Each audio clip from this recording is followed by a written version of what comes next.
Ya, pemirsa, kami masih kembali bersama Prime Time Talk dan sudah terhubung juga dengan Taufikul Hadi dari fraksi Partai Nasdem. Selamat malam Pak Taufikul Hadi. Selamat malam juga. Ya, Pak Taufikul Hadi, ini menjelang reshuffle, ini sudah terlalu banyak suara dari partai politik sudah mengeluarkan pendapat-pendapatnya terkait reshuffle yang akan dilaksanakan oleh pemerintah.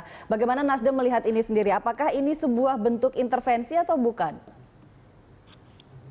Begini, persoalan reshuffle itu adalah hak prerogatif presiden. Jadi presiden mau menggantikan menteri atau melakukan perubahan-perubahan kabinet, itu adalah sepenuhnya menurut kami adalah hak prerogatif. Cuman yang ingin kami beri catatan adalah, kami ini adalah partai-partai, ada 4 buah partai itu adalah menjadi pilar daripada kabinet sekarang ini. PDIP, Nasdem, PKB, Hanura. Itulah partai yang sejak awal dan komited terhadap pemerintahan sekarang ini. Kami telah menunjukkan loyalitas dan berdarah-darah di dalam konteks presiden sekarang ini. Nah, kalau memang ada kebijakan melakukan reshuffle, itu adalah semata-mata karena keinginan untuk memperkuat pemerintahan, stabilitas pemerintah. Itu tidak ada masalahnya. Silakan partai apa saja mau bergabung, silakan dalam konteks memperkuat dan memberikan sumbangan kepada stabilitas pemerintah. Tetapi bukan di atas kerugian partai yang telah selama ini menunjukkan loyalitasnya. Karena kalau itu tidak ada gunanya. Jadi satu masuk, yang lain keluar. Itu menurut saya tidak strategis. Karena itu menurut saya yang baik adalah presiden mengundang partai lain sebanyak-banyaknya ke dalam pemerintahan tanpa perlu kemudian adalah membuat partai-partai yang selama ini telah menunjukkan komitmennya itu harus keluar dari kabinet. Artinya jatah kursinya Nasdem jangan dikurangi atau dihapuskan begitu ya, Pak Taufikul? Siapapun maksudnya pemerintah, partai-partai yang selama ini adalah sebagai pendukung pemerintahan sekarang ini. PDIP, PKB, Hanura, Nasdem. Tidak perlu dikurangi karena untuk apa? Itu kan di dalam konteks memperkuat pemerintahan. Kalau misalnya satu masuk yang lain keluar itu kan sama saja seperti sekarang ini. Apakah partai yang akan masuk itu loyalitasnya lebih tinggi daripada kami? Kalau kami telah menunjukkan loyalitasnya. Tegas itu selama ini. Oke, tapi bukannya... Apakah kemudian hal tersebut menjadi penting, kemudian mengeluarkan yang satu, kemudian memasukkan yang lain? Itu menurut saya. Tapi kan dengan masuknya PAN itu juga memperkuat posisi pemerintah. Apakah Anda tidak melihatnya seperti itu, Pak? Oh iya, tentu saja. Bukan hanya PAN. Partai-partai lain silakan saja masuk ke dalam. Tetapi tidak perlu kemudian mengambil kursi yang telah menjadi jatah dari partai-partai yang selama ini telah mendukung pemerintahan sekarang ini. Berarti Anda sendiri melihat rencana reshuffle yang kali ini adalah sudah terlalu banyak intervensi. Apakah seperti itu? Intervensi dari siapa maksudnya? Dari partai-partai yang salah satunya dari PAN barangkali melakukan berbagai manuver? Tidak ada. Kami tidak melihat hal yang seperti itu. Maksudnya itu adalah intervensi itu adalah sepihak. Tetapi di dalam konteks berpolitik itu dua pihak itu adalah hal seperti itu adalah lazim di dalam konteks politik. Tidak ada masalahnya. Jadi kami welcome. PAN itu adalah bergabung di dalam kabinet sekarang ini, di dalam pemerintahan sekarang ini. Tetapi tidak perlu kemudian masuk PAN, kemudian partai lain harus keluar. Itu kan tidak strategis kalau berpikir seperti itu. Karena kalau dilakukan sebuah reshuffle itu semata-mata adalah untuk memperkuat stabilitas pemerintah. Demikian. Tapi apakah ini artinya Nasdem tidak merasa dirugikan dengan masuknya PAN dan terancam akan tergeser? Apakah ada rasa seperti itu? Kan kursinya kan banyak, bukan hanya kursi partai politik di sana.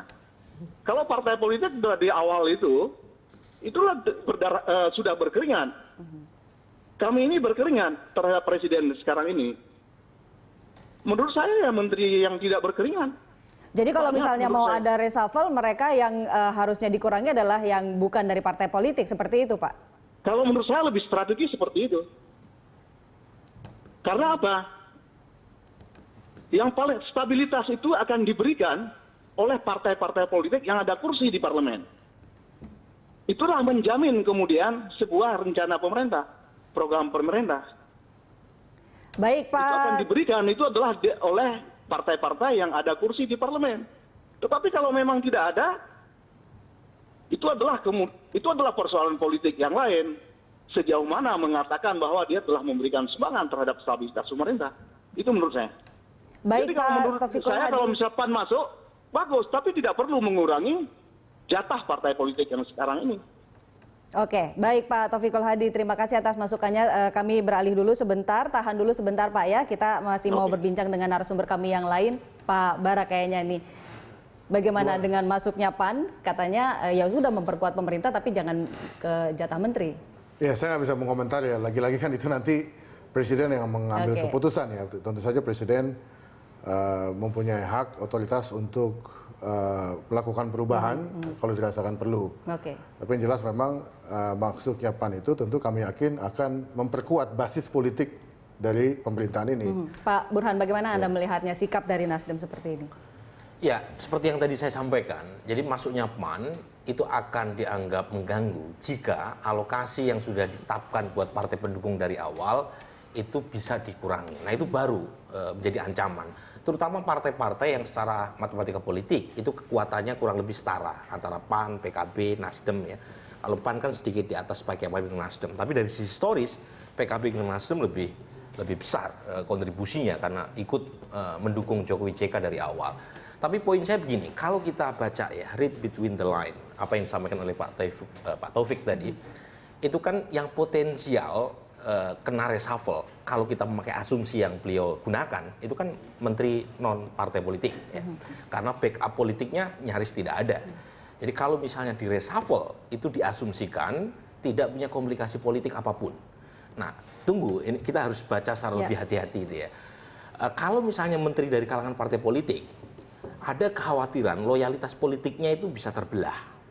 Nah, ini soal psikologis gitu ya. Psikologis dalam pengertian menteri non partai, dugaan saya itu loyalitasnya lebih kuat ke Jokowi dan Jokowi merasa mereka itu bagian dari orang-orangnya.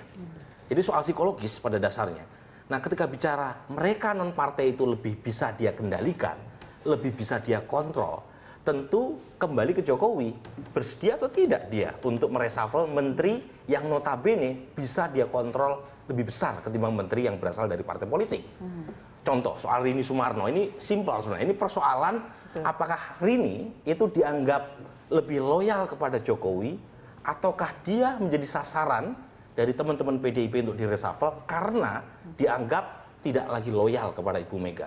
Ini kan persoalan psikologis pada dasarnya, kembali ke Jokowi gitu. Apakah dia mau mengurangi menteri non partai politik yang menurut psikologis dia itu lebih loyal kepadanya.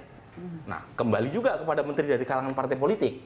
Kalau misalnya menteri dari kalangan partai politik bisa menunjukkan loyalitasnya full untuk seorang Jokowi, seperti yang indah dalam kertas tadi, loyalitas saya akan kepada partai akan berhenti setelah dipilih sebagai menteri, misalnya, itu meskipun itu too good to be true ya, tetapi apakah itu bisa dijadikan jaminan? Kalau Anda bisa, sendiri bagaimana Jokowi melihatnya loyalitas menteri-menteri dari partai politik nih? kan banyak yang mengatakan sekarang kabinet yang memiliki banyak majikan, majikannya banyak, bukan hanya presiden gitu ya. Karena tadi banyak kekuatan gitu ya, banyak stakeholder yang menitipkan kadernya di kabinet. Nah, ini persoalan psikologis terkait dengan loyalitas. Kalau misalnya menteri-menteri dari kalangan partai politik itu bisa menunjukkan loyalitasnya itu full untuk seorang presiden, saya kira presiden tidak ada persoalan untuk mereshuffle menteri non partai politik. Apalagi jika menteri dari kalangan non partai politik kinerjanya ancur-ancuran. Jadi sudah tidak, misalnya kalau sudah tidak bisa diandalkan dari sisi teknokratis, dukungan politik juga tidak ada, ruginya itu 2 kali itu double loss buat seorang Jokowi. Tapi kan lagi-lagi psikologis ini yang perlu ditunjukkan gitu ya oleh menteri dari kalangan partai politik. Oke, kira-kira bagaimana Anda melihat langkah yang akan diambil oleh Presiden Jokowi jika memang ada reshuffle jilid kedua? Begini, kalau dari reshuffle pertama, jilid pertama di bulan Agustus, itu kan praktis yang dikurangi jatahnya kan Nasdem. Ya, Pak Tejo sudah kurangi ya. Nah kalau kemudian Nasdem dikurangi lagi tentu bisa menimbulkan komplikasi yang lebih serius ya. Nah kemudian kalau kita lihat dari sisi PKB itu dari kader murni PKB ada 3 yang jadi menteri. Tapi ada juga Menristek dan Dikti yang notabene masuk melalui jalur PKB gitu ya. Belum lagi menteri sosial juga. Hitungannya. Bisa 5 kalau memasukkan Ibu Hovifah gitu ya. Tapi poin saya adalah kalau dari sisi politik benar yang dibilang Pak Taufik tadi, lebih ringan ongkos politiknya jika PAN masuk tanpa mengurangi alokasi menteri dari partai politik. Masalahnya adalah dilihat saja gitu ya, seberapa besar gitu ya menteri dari kalangan partai politik menunjukkan loyalitasnya full kepada presiden. Kalau itu bisa ditunjukkan, kemudian dari sisi kinerja juga tidak terlalu jelek, mereka juga sudah unggul dari sisi komparatif masalah dukungan politik. Saya kira menteri dari kalangan partai politik relatif aman. Oke, ini singkat Pak Burhan. Lepas dari semua kegaduhan ini, jika dilihat berdasarkan kebutuhan dan juga kompetensinya, apakah memang sudah saatnya reshuffle? Saya pribadi sudah saatnya. Sudah saatnya. Jadi yang paling kelihatan adalah gitu ya, banyak menteri yang tidak bisa mengikuti ritme presidennya. Ya. Dan presidennya juga harus meningkatkan gripnya, terutama dari sisi tadi. Jangan sampai keluar itu seolah-olah antar satu menteri dengan menteri yang lain kemudian terjadi baku pendapat. Bahkan sekarang Wapres dengan Menko ribut gitu ya di depan publik gitu. Ini pemerintahan macam apa gitu ya. Jadi ada antara bos, notabene kan Wapres bos juga, dengan Menko itu bisa saling silang pendapat. Menurut saya dari sisi komunikasi politik ini noise. Oke, kita akan lanjutkan perbincangannya sesaat lagi. Bapak-bapak harus jeda sejenak. Pemirsa, kami akan kembali, tetaplah bersama kami.